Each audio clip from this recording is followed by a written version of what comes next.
the Spin Doctors and how that all came about, if you don't mind. No, I don't mind. And we'll just chat. But then I definitely want to get into the free thought stuff. Right. The whole Spin Doctor thing was typical. Well, not typical, but it was a New York scene that I got involved in through the drummer, because he auditioned for a band I was in, and we just hit it off really well. And the scene I was in was just basically we did songs, and it was really tight. Like, everything was tight. There was always the schedule. It was just more organized. And when I got in the Spin Doctor scene, it was completely unorganized. But it was great because it was just like, it wasn't organized, but it was organized. There was a lot of freedom in the music. There was a lot of freedom in what you did. And I just fell in love with it. So I auditioned, and we got along great. I remember when I got in there, I was like, man, these guys, they look like farmers. That's the first thing I said to myself. All just like bums. If I'd be fair to say, you don't look like a farmer? Nah. As a matter of fact, somebody mentioned that when we went to Europe for the first time. He was like, I don't understand how you guys, you dress like, you wear all black, you wear jackets, you do this, and you do that. And these guys over here, they look like, and I said, farmers? He's like, it says farmers. Farmers look like farmers. I don't understand. Because he figured, because everybody's dressed so differently, that we would have these completely different personalities, but we just didn't. I just grew up in the Bronx, and these guys grew up outside of New York City, so it was different. Well, that's cool. And we hit it off really well, and everything. And the one thing about that band that no other band I was ever in did was that we played every night, all night. Every band I've been in before that was just once. If we were lucky, if we even had a gig once a week. Right. But these guys, we played all the time. So that was something I wasn't used to. But I loved it because I got to play. And it wasn't like an hour. It was like all night. We were like it was like a party. Let's put it that way. It was like every day it was a party. And we were the center of attention. So that's why I'm so stuck up now. Now, what is it? and you can handle being the center of attention? Yeah. If I show up and I'm at the center of a party, I'm a little bored. So, sense of attention. Did you know about the big parties that are going to be at the Reason Rally the night before? Yeah, I'm just going to be in the background, because there's going to be all these. It's going to be great. It should be great. And I'm actually an introverted type of person. I'm not really a social person, but I can be. I mean, you have to be if you're in a band. You just have to do it. Yeah, you just turned it on. Right. But if I don't have to do it, then I'm quite happy to just sitting in the house all day and doing nothing. Well, if you happen to, there's two parties that I know of so far. The one at Crystal City, the Hyatt in Crystal City by the airport. Mm-hmm. I'm the DJ for that party. Oh, great. So not only am I the finance guy, I'm also the DJ. I've done weddings for like 22, 25 years. So what kind of music are you going to be playing? You're not going to screw it up, are you? It's going to be mainstream pop. Maybe as we get a little later, a little more clubby and rappy as the night goes on. Really? What should I play? The 80s, man. We can do some 80s. I might even, if you come up and you ask me real nice, if it wouldn't make you sick, I could play Two Princes. Please don't do that. I will sit right down. Well, what do you want from the 80s? I don't know. Anything that was what was the 80s? Prince would be great. Okay. Shaka Khan would be great. So you want a dusty? Yeah, I wanted like like the stuff that we used to go skating to. That was great stuff. Michael Jackson would be great. Oh God, that was one person when he died. I cried. Yeah, me too. Actually, you know what? I remember the whole thing was unfolding, and I was like, man, please don't tell me this dude is going to die. Because that would just be crazy. Oh, I tell you, that was rough. I still throw on the Thriller album and listen to it from beginning to, CD, from beginning to end sometimes, and it's just amazing. And there was another guy. It was Gregory Hines. Yeah, got me depressed. Bernie Mac got me depressed. David Bowie. Oh, that really threw me for a loop. But he was. How old was he? He was up there. He had a fair shot at the game of life. Yeah, he had a good. But it's still just, I never saw him. In the past few years, I just remember him as that young dude, and I've always loved that. I always loved that guy, man. Just He the was, other, he was one of those. He's that. That's why I got to be honest with you. I love the British people. I just love them.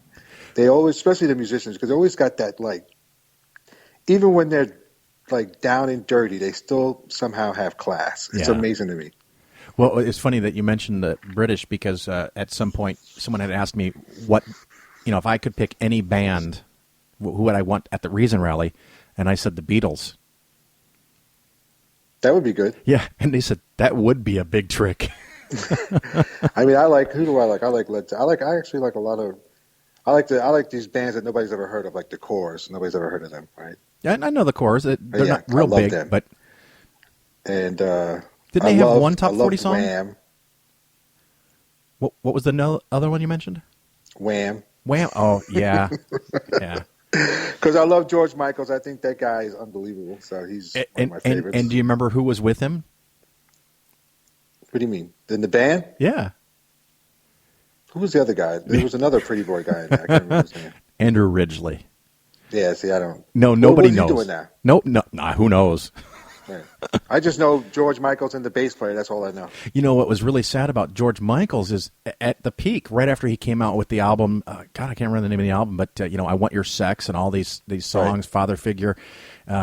He wanted to go a different direction with his next album, and the studio wouldn't let him, and they were stuck contractually for years, and he didn't produce anything. And that's a heartbreaker right there.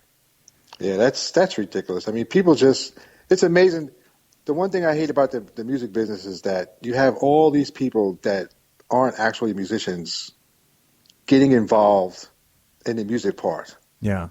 And then you have all these musicians that have no knowledge of business getting involved in the business part. It's like, what the hell's wrong with you people?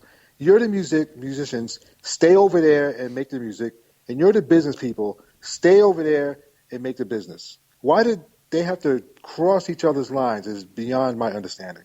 I'm in agreement with you. And matter of fact, that I think it was just my last show I was talking about how we live in a culture where people specialize, and there's certain things that people are good at and certain things people aren't good at. Stick to it. You know what? And my favorite analogy is the airplane. You have the pilot, you have the ground crew, you have the people inside the terminal, and you have the stewardess. Right.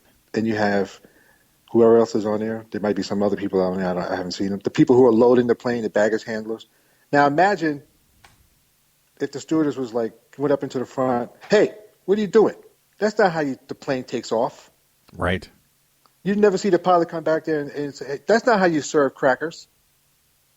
That's not how you serve it. That's not how you do it. You said that's not how you serve crackers, or did you say the crackers? The crackers. Well, I meant to say the crackers, but I did say crackers. So 80s stuff, let's see, what we got. I've always had a soft spot for Come On Eileen. You like that one? Who? The song Come On Eileen by Dexy's Midnight Runners? They were all right. I like that. That was good. It wasn't one of my favorites. No. I do like, you mentioned Prince. Did you ever notice that virtually every band that he touched had a huge hit and then disappeared? Well, you can only go so far. Well, yeah, I know, and apparently he helped them just enough to make them famous, and then when he goes away, I don't know. Because he wrote he wrote and played all the songs. He's like one of my favorite bass players, by the way. Well, he is an amazing musician and talent, and I wish we could see more of him. That's where I get all my funk from. Actually, people don't really. I went to Japan, and they asked me who my influences were, and I mentioned everybody but like Larry Graham, and they got mad at me because I didn't grow up listening to him. I grew up listening to different things. Yeah.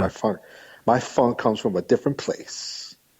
So everybody got upset at me, or whatever. Well, you're only a couple years older than me, so you were probably in college when Purple Rain came out. Man, I wasn't in no college. I dropped out of high school. Well, you were college age, or in your early 20s, or about 20. Right. I was riding the high school yellow bus, and the cool kids were in the back of the bus playing Purple Rain really loud over and over and over. Listen, I saw that movie 10 times when it came out. I've never seen it. 10 times. Me and my friend Lisa kept going back. We just could not get enough of it. And we had to pay to see it. It wasn't like you could just sneak in there like in the old, when I was much younger. You could sneak in the movies, or you could just stay there. They were throwing you out and had to go back and pay. So we were... He's like, what are you doing tonight? Let's go see Purple Rain. I'm gonna have to rent it, man. I've never seen it. It's one of those movies that it's bad, it's good.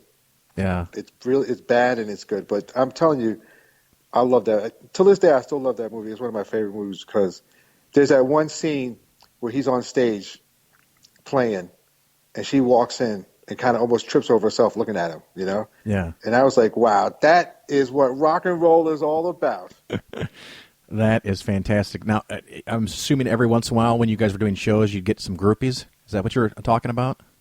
Well, I wouldn't really call them groupies. I really think of it as, you know, you're on stage and that happens. You know, people are attracted to entertainers and you just happen to be, I mean, that's the one place, I mean, you can't be part of the, like, let's say, who's a good looking guy, like Tom Cruise or somebody, one of my favorite actors. Yeah. Is on a movie set, the public is not going to be there. You could do it in a theater. Right. If you're in a theater, the same thing happens. I mean, I've been outside of theaters, and because I lived in Times Square, and the star, whatever, is out there, and all these girls are surrounding him with that look in their eyes. Yeah. So it's just the way we are. I mean, I do it. If I was to walk down the street and I suddenly, like I remember I walked down the street and I saw Christopher Reeves on Columbus Avenue. I'll never forget this. This was unbelievable. I'm walking down the street. I see Christopher Reeves. Superman just came out. Right. And I'm looking right at him. And he looked right back at me. And, you know, in New York City, when celebrities see you and they realize you recognize them, they keep walking. But he stopped, and he walked right over to me. And I was like, had this big smile on his face. And he said, "Hey, how you doing?" I was like, "I'm doing great." And he just talked. I don't even remember what we talked about. I just remember that I can't believe I just talked to this dude. And he just walked down the street. He was the happiest I've ever seen anybody. The movie just came out. Yeah. And I said to myself, and I can't believe I actually said this, but I said, if I ever become famous, I'm going to be just like that guy. And want to talk to people. And it's weird. My show now has gotten enough listeners that I've had at a few conferences, people will come up and they'll quote me to me. That's cool. Well, it is cool, but it's also kind of freaky. I don't know if I'll ever get used to it, but sometimes I'll have someone walk up to me and you say, "Hey, how you doing?" And they'll say something to you and you're like, well, that didn't really fit the context of the situation, but that sounded like something clever to say. And they go, "It should be. You said it back in show number." Oh yeah. Well, and we deal with the same thing when it comes to, "Hey, you remember me, man? I met you backstage in 1980, blah blah blah, at the so show in Ohio." And I'm just like, you're like, what? I don't even remember being in Ohio. I always tell dudes, listen, I don't remember dudes. That's what I tell them. and all the girls you remember though? I remember the girls, but I don't remember dudes. Me and dudes, I don't remember them. That explains your reaction when I called you then. Right. I have a very low memory for men. Me and men. So what I'd love to do now, if we can just take a moment, I'm going to pause for commercials, and then I want to come back and discuss this whole free thought thing. You cool with that? Yeah, I'm cool with that. All right, well, hang on. We're going to do commercials. We'll be right back. All right. Commercial time! Here's an excerpt from Non-Believer Nation by David Noyce. Much has changed in America, for better and worse, in the century since the 1912 election. As Americans went to the polls that year, few would have imagined that in the decades ahead the country would split the atom, send men to the moon, and become the globally dominant military and economic power. Few would have predicted the progress, even if imperfect, that America has made toward racial equality, women's rights, and gay rights. Unfortunately, however, not all the change has been positive. Despite its achievements, America now sits in the early years of the 21st century as a highly dysfunctional and seriously troubled society. And many of its problems, from the immature level of its internal dialogue to the misguided direction of its public policy, can be traced directly or indirectly to the impact of the religious right and, perhaps even more importantly, to the marginalization of the secular demographic. As such, the rise of secular Americans is not happening a moment too soon. If America does not learn to recognize and respect non-believers and religious